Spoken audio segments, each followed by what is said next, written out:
God revealed God's zeal for seeking God's people, gracing them, and finally making God's people. And even though He punished God's people who have sinned, He will surely reveal God's zeal. He will surely punish them. He will not ignore it. So, through prophets, He proclaimed, I will surely punish. However, God turned around and talked of recovery again. That is the cross. God's punishment was completely completed by God Himself as Jesus Christ on the cross, and only the merit of that cross is given to God's chosen people. The eternal and unchanging Word of God. One story. One story 64. Amos. Seek the Lord and live. Amos chapter 1 to chapter 9. The book of Amos took place during the time when Uzziah was king in southern Judah, while northern Israel during their greatest prosperity under Jeroboam II, when the prophet Hosea began prophesying. If the prophet Hosea worked as a prophet for a long time for Jeroboam II to the fall of northern Israel, then prophet Amos worked for a short time but proclaimed a very strong message. Amos was a prophet from southern Judah who served in northern Israel. At that time, northern Israel was during their most powerful political and military era in history since King Solomon, expanding its territory to the borders of Solomon's era and prospering economically through foreign trade. Then, after looking at the books of prophets, we already know the evils of the people who live in the riches of the world without suffering. Rather than turning to God and caring for the poor, they sinned more. For that specific story, we will look at Amos. Judgment of the nations. Unlike other books of prophets, Amos proclaimed judgment to the Damascus, Gaza, Tyre, and Edom, Ammon, and Moab, the strong nations around Israel. Repeating again, judgment on foreign nations will end in destruction. There is neither recovery nor salvation. They rejected the law of the Lord and have not kept His decrees. The Bible says, Judah rejected the law of the Lord and have not kept His decrees because they have been led astray by false gods, the gods their ancestors followed. This was true of not only Judah but also northern Israel. The most fundamental sin of God's people was rejecting God's law, which God spoke of through His prophets to make His will known. They could not know God because they rejected His laws. Those who became lawless. The Bible says that the sins of Israel were: they sell the righteous for silver and the needy for a pair of sandals. They trample on the heads of the poor as upon the dust of the ground and deny justice to the oppressed. Father and son use the same girl and so profane my holy name. They lay down beside every altar on garments taken in pledge. In the house of their God, they drink wine taken as fines. They live the way they wanted to. He has committed sins to the righteous who followed God, the poor and the weak. This was because there were no standards in life. Those who had strength and wealth did evil to those who were weak and poor. In addition, the weak and poor were victims of the situation, but they too committed such sins when they had strength and wealth. They also forgot the grace of God that saved them and made the Nazarites drink wine and commanded the prophets not to prophesy. Crush as a cart crushes when loaded with grain.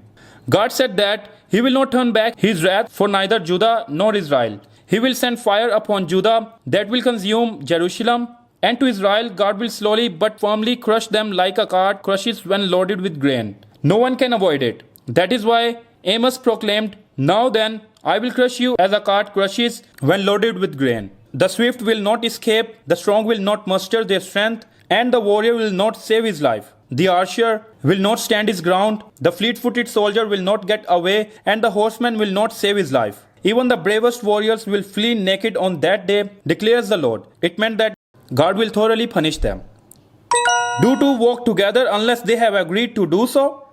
God knew only God's people. However, the will of God's people was not like God. So how can they walk together? It is not possible. The Israelites could not walk with God because God spoke of the kingdom of God, and the blessing that God will give was a restored relationship with God. But the Israelites dreamed of a better nation than Egypt, a stronger nation than Egypt, and seek the blessings of the world. The Israelites could not walk with God because, like before sinning in Eden, God wanted them to serve Him as King and Master, live as God's people, His servants, with a relationship without shame. But the Israelites wanted to become kings of the world. Even by using God, it is not possible. It is impossible. We must first know God. We must first know God's will.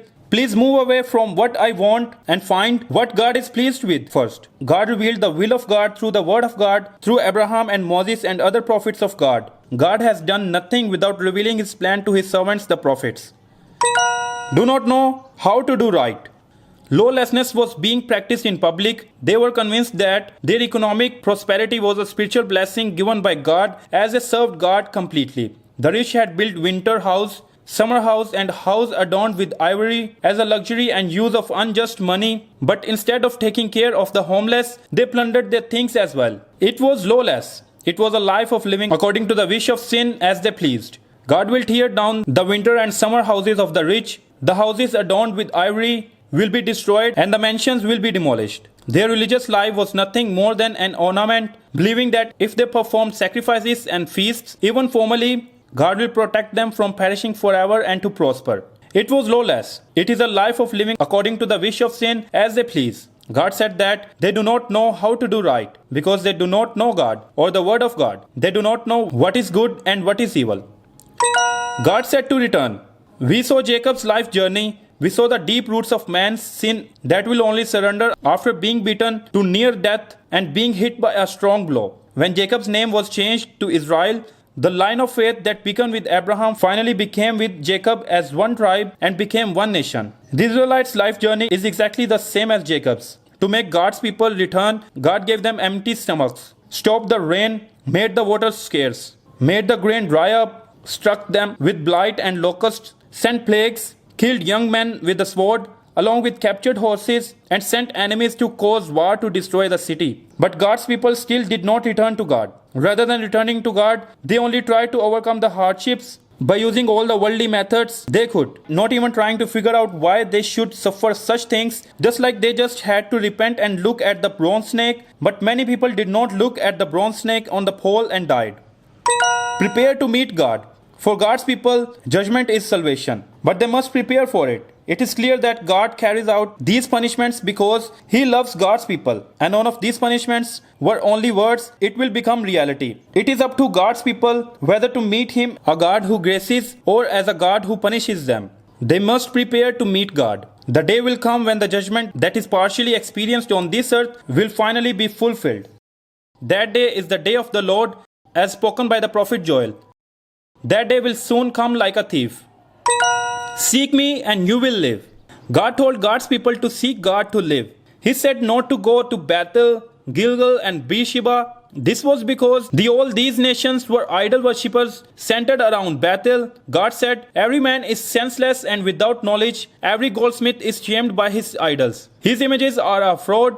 They have no breath in them. They are worthless. Therefore, since only is God in control of heavens and earth, He is telling them to seek that God. The Bible says, blessed are they who keeps His statutes and seek Him with all their heart. For the eyes of the Lord range throughout the earth to strengthen those whose hearts are fully committed to Him, proclaiming that those who seek God and return to Him. And Samuel said to the whole house of Israel, if you are returning to the Lord with all your hearts, then rid yourselves of the foreign gods and the Asherah, and commit yourselves to the Lord and serve Him only. Also the Bible says, as the deer pants for streams of water, so my soul pants for you, O God. Those who love me and those who seek me find me. Saying to seek Him earnestly, not just formally or habitually. Finding God, His grace and mercy with this kind of heart and earnestness was explained by Jesus as, so I say to you, ask and it will be given to you. Seek and you will find. Knock and the door will be opened to you.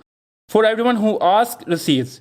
He who seeks finds, and to him who knocks the door will be opened. Which of you fathers, if your son asks of a fish, will give him a snake instead? Or if he asks for an egg, will give him a scorpion? If you then, though you are evil, know how to give good gifts to your children, how much more will your Father in heaven give the Holy Spirit to those who ask Him? Saying that the very thing we need to ask for is the Holy Spirit, which is Spirit of God, the Spirit of restoration, and the Spirit of Christ spoken through the prophet Joel, and not anything in the world. Justice like a river, righteousness like a never-failing stream. The people, the children who have restored their relationship with God by seeking God and earnestly and with all their heart will surely restore their relationship with their neighbors. Love the Lord your God with all your heart and with all your soul and with all your mind. This is the first and greatest commandment, and the second is like it, love your neighbor as yourself.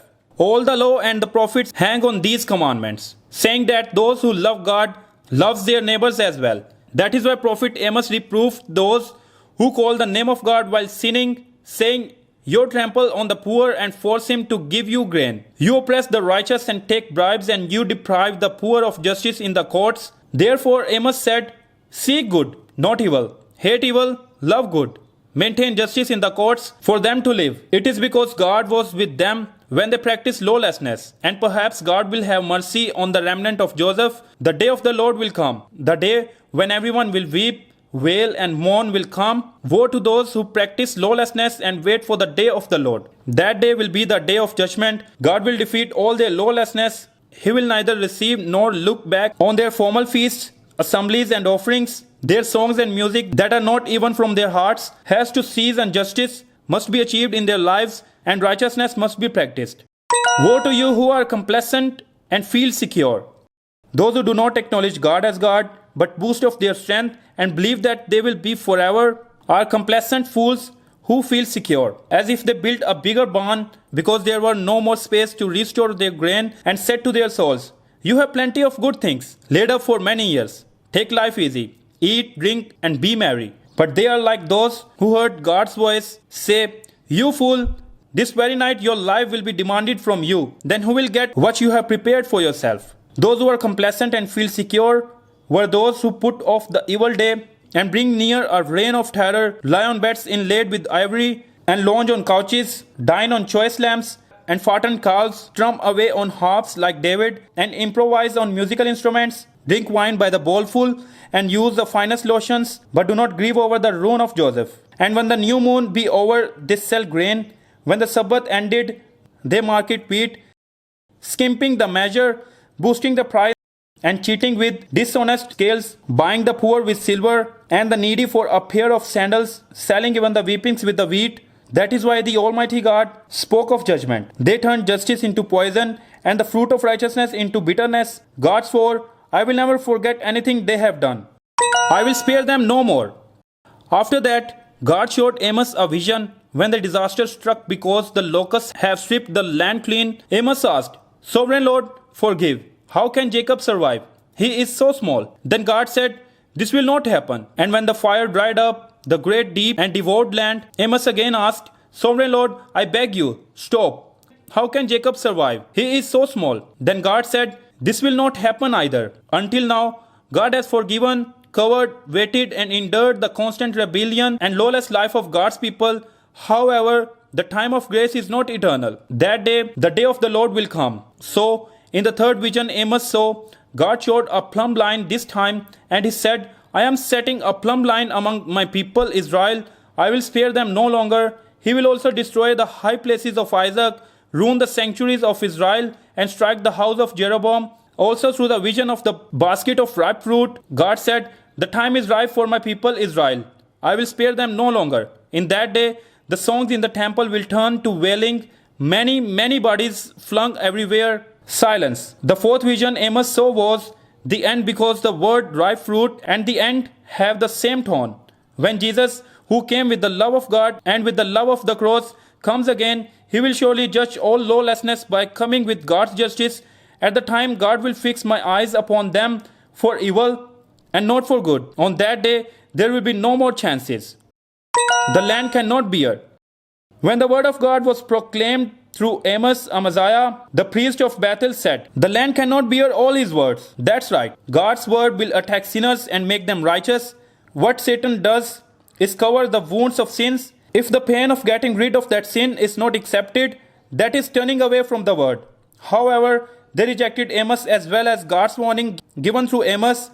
Already before Adam and Eve, the world did not have God as their king. But because they want to become kings and live as kings in the world, they killed the prophets sent by God and Jesus, who said, "Take God as king and live as God's people."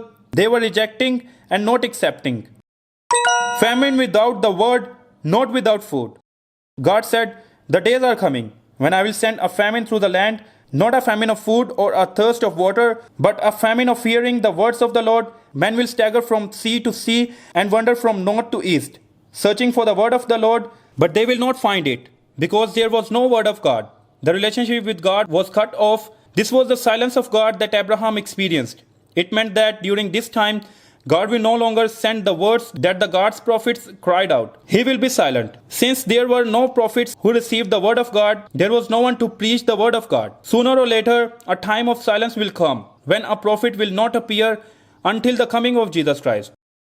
I will bring back my exiled people Israel. Even during his wrath against his people, God did not forget mercy. God said, "Surely the eyes of the sovereign Lord are on the sinful kingdom. I will destroy it from the face of the earth, yet I will not totally destroy the house of Jacob." And he said, "For I will give the command, and I will shake the house of Israel among all nations, as grain is shaken in a sieve, and not a pebble will reach the ground. In that day I will restore David's fallen tent. I will repair its broken places, restore its ruins, and build it as it used to be. I will bring back my exiled people Israel. They will rebuild the ruined cities and live in them. They will plant vineyards and drink their wine. They will make gardens and eat their fruit. I will plant Israel in their own land, never again to be uprooted from the land I have given them, says the Lord your God." God stands again in the subject of all restoration. The merit of the Israelites are nowhere. The story of the judgment of God's justice revealed through God's zeal, and the story of Jesus Christ, which is hidden in that judgment and gradually revealed more and more, continues.